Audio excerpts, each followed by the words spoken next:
को यीशु मसीह के नाम में जय मसीह की।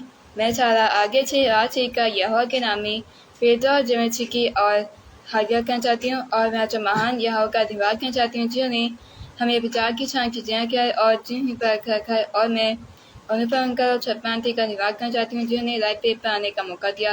और आइए हम सब महान यहोवा की आते चलने से पहले की छोटी सी प्रार्थना चलने की। और मैं प्रार्थना के लिए अपने पापा को बुलाना चाहूँगी ताकि वो प्रार्थना में हमारी अगुवाई करें। सबको प्रेज द लॉर्ड, हालेलुया। आइए हम लोग सब प्रार्थना में चलते हैं। धन्यवाद करते हैं मान पिता परमेश्वर, आपको धन्यवाद करते हैं कि ये आपने शाम के लिए आपको धन्यवाद करते हैं। दुआ करते हैं खुदा आप आइए निकम डेविड और भाई शबनम जी और उनके परिवार के लिए खुदा उनको आशीष करिए, उनका पेज आगरा मसीह में ली देखता हूँ बढ़ाई ताकि खुदा इसके द्वारा पर लाखों आत्माएं बचाए सकते खुदा। आपने मेरे परिवार को पूछा उसके लिए आपका धन्यवाद करते हैं खुदा। हर उन मसीह लोगों के लिए खुदा जो आपके ईमान लाते हैं खुदा, उनके घर और उनके परिवार में किसी चीज़ की कमी घटी ना होने पाए खुदा। हर चीज़ से उनको नवाजिए। सारा आधा सारी मैं आपको देती हूँ दुआ का आपके बेटे हमारे उद्धार करता कर यीशु के नाम में समझते हैं। मैं मेरे पापा का धन्यवाद करना चाहती हूँ जिन्होंने प्रार्थना में हमारी अगुवाई करी। आइए अब हम सब उस महान यहोवा की आराधना चलते हैं। आइए हम सब यहोवा की आराधना चलते हैं और के गीत गाते हैं। नीले आसमां के पार जाएंगे मेरा यीशु रहता वहाँ। नीले आसमां के पार जाएंगे मेरा यीशु रहता वहाँ। हम मिलेंगे बादलों पर, हम मिलेंगे बादलों पर, देखेगा सारा जहां। नीले आसमां के पार जाएंगे मेरा यीशु रहता वहाँ। नीले आसमां के पार जाएंगे मेरा यीशु रहता वहाँ। उसका कोई भी वादा न होगा अधूरा, हर एक वादा उसका होता है पूरा। उसका कोई भी वादा न होगा अधूरा, हर एक वादा उसका होता है पूरा। उसका कोई भी वादा, उसके आने का वादा भी पूरा होगा, देखेगा सारा जहां। उसके आने का वादा भी पूरा होगा, देखेगा सारा जहां। हम मिलेंगे बादलों पर, हम मिलेंगे बादलों पर, देखेगा सारा जहां।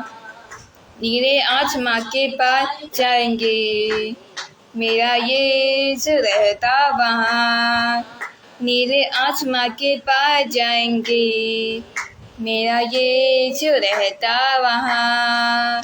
मेरा यीशु रहता वहाँ, मेरा यीशु रहता वहाँ। आने वाला है यहूदा का छेद, मचाचे भर तैयारियां कर, खताओं पर सवार होकर। आने वाला हो तैयारियां कर कि तैयारियां कर। आने वाला है यहूदा का छेद, मचाचे भर तैयारियां कर, खताओं पर सवार होकर। आ रहा है वो कि तैयारियां कर। सबका सब वो करेगा, सब कोई नहीं देगा। मरे हुए सब जी उठेंगे, अपना हिसाब ही देना पड़ेगा। जो भी तू करता है वो सब जानता है, उसे पाना है तो तौबा करना है।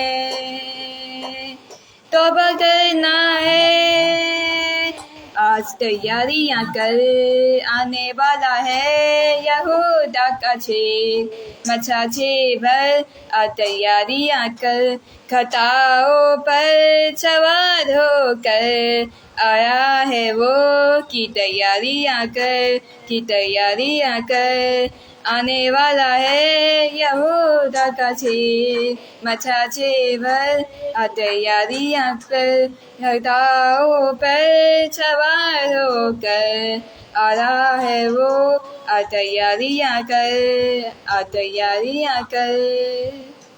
आइए अब हम सब उस महान यहोवा के वचन में चलते हैं। तो आप सब अपनी बाइबल लेके बैठे हैं और जो मैं वचन निकालती हूँ किसी पेन या पेंसिल से उस पर निशान लगाएं। तो चलिए हम निकालते हैं मत्ती वचन यीशु का सुसमाचार और उसका 24 अध्याय। और मैं चाहती हूँ कि आप लोग निकालें मत्ती वचन का 24 अध्याय और उसकी 5 की आयत पढ़ें जिसमें लिखा है, क्योंकि बहुत से ऐसे होंगे जो मेरे नाम से आकर कहेंगे मैं मसीह हूँ और बहुतों को भरमाएंगे। इस प्रचार में ये लिखा है यानी कि इस अध्याय में ये लिखा है कि उन अंत के दिनों में जिन दिनों में यीशु मसीह के आने से पहले ये लोग हमारे यीशु के नाम पर और यहोवा के नाम का फ़ायदा उठाएंगे और उन्हें बुरे कामों के लिए इस्तेमाल करेंगे, यहाँ तक कि वो लोग यहोवा के नाम की निंदा करेंगे। मतलब कि जैसा कि आप लोग जानते हैं कि इस दुनिया में कई सारे ऐसे लोग हैं जो यहोवा पर विश्वास करते हैं, यानी कि जैसे हम विश्वासी जो हैं हम यहोवा पर विश्वास करते हैं, मगर कई ऐसे भी लोग हैं जो यहोवा के नाम की निंदा करते हैं, क्योंकि अंत के दिनों में कई ऐसे लोग होंगे जो यहोवा के नाम का यहोवा की निंदा करेंगे और हमारी भी निंदा करेंगे। मतलब कि इस वचन में ये लिखा है, क्योंकि बहुत से ऐसे होंगे जो मेरे नाम से आकर कहेंगे मैं मसीह हूँ और बहुतों को भरमाएंगे। मतलब कि उन दिनों में कई ऐसे लोग होंगे जो वो बुरे काम करेंगे और शैतान की ओर से उठ खड़े होकर हमें यहोवा के खिलाफ भरमाएंगे। मगर इस वचन में ये भी लिखा है कि उस वक्त तुम घबराना मत, क्योंकि मैं तुम्हारे साथ रहूँगा। मतलब कि जब अंत के दिन आएंगे तब उन अंत के दिन में भी हम लोग यहोवा का प्रचार करेंगे ताकि लोगों को यीशु के आने से पहले तैयार कर सकें और लोगों को उनके की गलतियों से क्षमा लोग यीशु से मांगे वो कर सके। मगर उस वक्त अंत के दिनों में लोग जो हों उनमें से कई ऐसे कुछ लोग होंगे जो हमारे यहोवा परमेश्वर के नाम पर हमारी निंदा करेंगे और हमें दुख देंगे। जैसे कि मैं चाहती हूँ कि आप लोग पढ़ें मत्ती आयत के 24 अध्याय की 8 आयत, यह जिसमें लिखा है, और मेरे नाम के कारण सब जातियों के लोग तुमसे बैर रखेंगे। यानी कि ये लिखा है कि कई ऐसे भी लोग होंगे जो यहोवा के नाम से हमसे निंदा करेंगे। मतलब कि जैसे अगर उन दिनों में या आज कभी भी आज भी ऐसे लोग होते हैं जो वो हमसे हमारे यहोवा के नाम से निंदा करते हैं। मतलब कि आज हमारे इस देश में इस दुनिया में कई सारे डिटेक्टर होते हैं, कई सारी बुरी चीज़ें होती हैं, जिस वजह से लोग हमसे निंदा कर हम लोगों से यानी यहोवा के विश्वासियों से निंदा करते हैं या और बहुत बैर रखते हैं। उन दिनों में हमें यहोवा के नाम पर लोगों से बैर मिलेगा और निंदा और नफरत मिलेगी, मगर उस दिनों में फिर भी यहोवा हमें नहीं छोड़ेगा और हमारी हर एक तकलीफ और परेशानी को हमसे दूर करेगा। क्योंकि उन दिनों में जैसे अगर हम पर आज भी अगर कोई दिक्कत आती है तो लोग जो होते हैं हमारी निंदा करते हैं। जैसे ये कहते हैं कि जैसे है कि कहाँ है तेरा परमेश्वर, तो इतनी विपत्ति में पड़ा हुआ है, तो इतने दुख में पड़ा हुआ है, तो इतनी चिंता में पड़ा हुआ है, मगर तेरा यहोवा परमेश्वर आज भी तुझे बचाने के लिए क्यों नहीं आया है।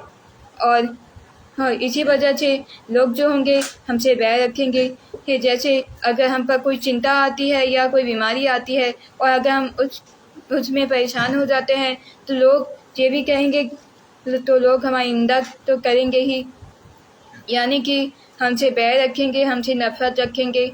उन दिनों में यहोवा के नाम पर लोग हमें परेशान करेंगे और यहोवा के नाम पर कई ऐसे लोग होंगे जो हमें यहोवा के खिलाफ भरमाएंगे और उस वक्त कई सारी बुरी चीज़ें भी होंगी, मगर इस वचन में ये भी लिखा है कि तुम सावधान रहो। और इस वचन के 30 आयत में और मत्ती वचन के 24 अध्याय की 13 आयत में लिखा है, परंतु जो अंत तक धीरज धरे रहेगा उसी का उद्धार होगा। यानी कि यहोवा के आने से पहले, यीशु के आने से पहले अंत तक जो कोई जो यीशु मसीह के नाम पर और यहोवा के नाम पर विश्वास रखता है, अगर वो उनके नाम पर वफादार रहेगा और उन पर हमेशा भरोसा रखेगा, सारी ही बातों को सुनने के बावजूद भी, तो उसी का ही उद्धार होगा। सिर्फ वही ही होगा जो यहोवा के साथ स्वर्ग में जा पाएगा। सिर्फ वही ही उद्धार पा पाएगा और यहोवा के साथ जा पाएगा जो यहोवा के नाम पर और यीशु के नाम पर भरोसा रखेगा और धीरज रखेगा। हालेलुया। हालेलुया। इसलिए इस वचन में लिखा है, परंतु जो अंत तक धीरज रहेगा उसी का उद्धार होगा। जय मसीह की। इसलिए मैं वचन से आप लोगों को ये समझाना चाहती हूँ कि उन अंत के दिनों में संकट और तकलीफ तो आएंगे ही। यहाँ तक कि लोग जो होंगे वो हमें यहोवा के नाम से नापसंद करेंगे और बैर रखेंगे। जिस वजह से लोग जो होंगे वो यहोवा के नाम पर हमसे बैर रखेंगे। जैसे कि उस समय हुआ था जब यीशु मसीह हमारी कलीसिया में आया था, और तब कई ऐसे भी लोग थे जो उन लोगों से नफरत करते थे जो यीशु मसीह पर विश्वास करता था। हर एक शख्स जो यीशु मसीह के नाम से और महान यहोवा के पुत्र के नाम से हम पर विश्वास करता था, उससे बैर रखते थे, क्योंकि वो लोग यहूदी लोग थे और वो लोग सिर्फ उस महान यहोवा परमेश्वर से पर ही विश्वास करते थे। यीशु मसीह को तो वो लोग आम इंसान ही मांगते थे, जिस वजह से वो उन्हें मारने की भी कोशिश करते थे। जिस वजह से फिर भी यीशु मसीह जो थे वो यहूदी वो अपनी बैरियों से भी प्रेम रखते थे, उन लोगों से भी प्रेम रखते थे तो यीशु से नफरत रखते थे। इसी वजह से उनके महान प्रेम के कारण वो मारे गए। वैसे ही आज भी होता है। आज कई ऐसे भी लोग हैं जो हमारा यहोवा के नाम पर मजाक उड़ाते हैं, या हमारे भी किसी भी की बात पर मजाक उड़ाते हैं, हमारा तत्था करते हैं, हमारी निंदा करते हैं, हमसे नफरत करते हैं, हमसे बैर रखते हैं। मगर फिर भी हमें क्या करना है? हमें अंत तक धैर्य रखना है। हमें अंत तक उस महान यहोवा परमेश्वर के लिए वफादार रहना है। हमें अंत तक यीशु के लिए वफादार रहना है। हमें अंत तक उनके नाम पर विश्वास रखना है। और हमें क्या करना है? उन पर भरोसा रखना है, क्योंकि अंत तक जो धैर्य रखेगा उसी का ही उद्धार होगा। Praise the Lord. इसलिए मैं वचन से आप लोगों को ये समझाना चाहती हूँ कि उस वक्त यीशु मसीह भी थे जिन्होंने लोगों की कई ताने सुनी थी, निंदा सुनी थी, और लोगों ने उनसे नफरत और बैर किया था, मगर फिर भी यीशु मसीह ने सब कुछ सह लिया था और चुप रहे ताकि वो हमें बचा सके, क्योंकि उन्हें दुनिया में किस काम से भेजा गया था? यहोवा ने यीशु मसीह को किस काम से हमारे दुनिया में भेजा था? ताकि वो हमें शैतान की चालों से बचा सकें और नरक में जाने से बचा सकें और हमारा उद्धार कर सकें। इसलिए तो यीशु मसीह को हमारे पास भेजा गया था। आज यीशु मसीह हमारे बीच में नहीं है तो क्या हुआ? वो हमेशा हमारे साथ रहता है। इसलिए उसने ये वचन लिखे हैं और इन वचनों ने ये सब कुछ लिखकर हमें ये संदेशा दिया है कि अंत तक जो कोई धैर्य रखेगा मेरे लिए और मेरे पिता के लिए, जो कोई मेरे और मेरे पिता के लिए वफादार रहेगा उसी का ही उद्धार मेरे पिता और मेरे हाथों होगा, और वही मेरे और मेरे पिता के साथ स्वर्ग के राज्य में प्रवेश करेगा। और वचन में ये बात साफ लिखी हुई है, जैसे कि आप लोग मत्ती वचन का 25 अध्याय और उसकी 31 की आयत निकालें, जिसमें ये भी लिखा हो, ये में 35 अध्याय में ये भी लिखा है, क्योंकि मैं भूखा था और तुमने मुझे खाना को दिया, मैं प्यासा था और तुमने मुझे पानी पिलाया, मैं परदेशी था और तुमने मुझे अपने घर में ठहराया, मैं नंगा था और तुमने मुझे कपड़े पहनाए, मैं बीमार था और तुमने मेरी सुधि ली, मैं पुरखे में था और तुम मुझसे मिलने आए। तब धर्मी उसको उत्तर देंगे, हे प्रभु, हमने कब तुझे भूखा देखा और खिलाया, या प्यासा देखा और पानी पिलाया? हमने कब तुझे परदेशी देखा और अपने घर में ठहराया, या नंगा देखकर और कपड़े पहनाए हमने कब तुझे बीमार या बंदरगाह में देखा और तुझसे मिलने आए।